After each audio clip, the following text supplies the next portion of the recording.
So now we know the early start, the early finish, the late start, and the late finish values of each activity or task. And now we can calculate the slack or float. So slack or float, you have two options to calculate that. Pretty easy calculation.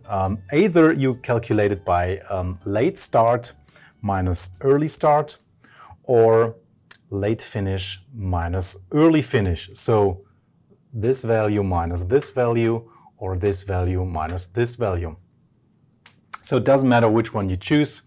I prefer starting from the left, so I take the late start minus the late start minus early start. So let's have a look. Let's calculate that for each of our activities.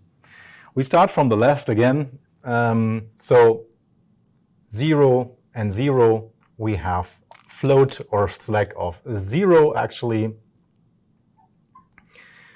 Analysis design 5 minus 5, 0. Then let's have a look. API 9 minus 9 is again 0. Visual design 13 minus 9, we have a float or slack of 4. 17 minus 9, we have a float or slack of 8. Middleware 13 minus 13, we have a float of 0. HTML 15 minus 11, we have a float of 4. 21 minus 13, we have a float of 8. I draw it somewhere here where is place.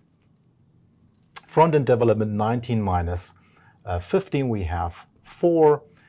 Integration 23 minus 23 is 0.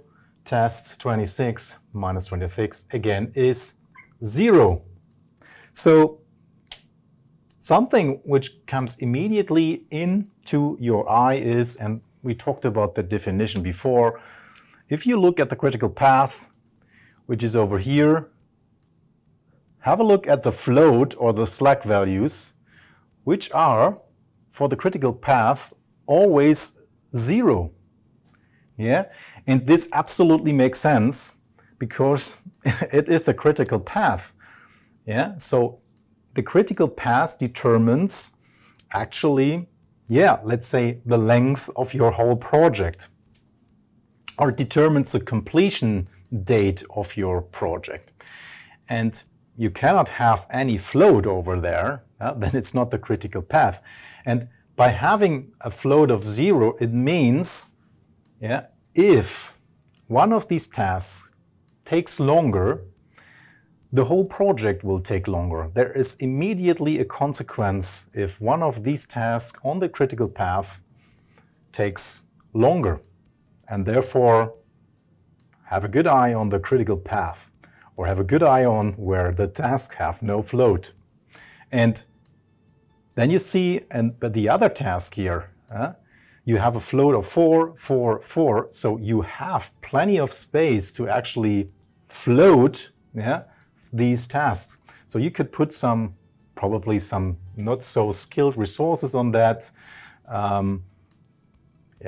Of course you need to manage that still, right? But on the other hand, there is some float, some buffer, right? So know your critical path. This is absolutely important. And another thing is, of course, have an eye on the, near the critical path, so to say. So which path is near the critical path? Yeah, because it could happen that if one of the paths is near the critical path, for example, you see that we have here let's say a duration which is kind of near the duration which we need for API and middleware. So we have here in total a duration of 10. Here we have 14. So this is the next path, so to say, which could become a critical path. So also be aware of the nearby critical path.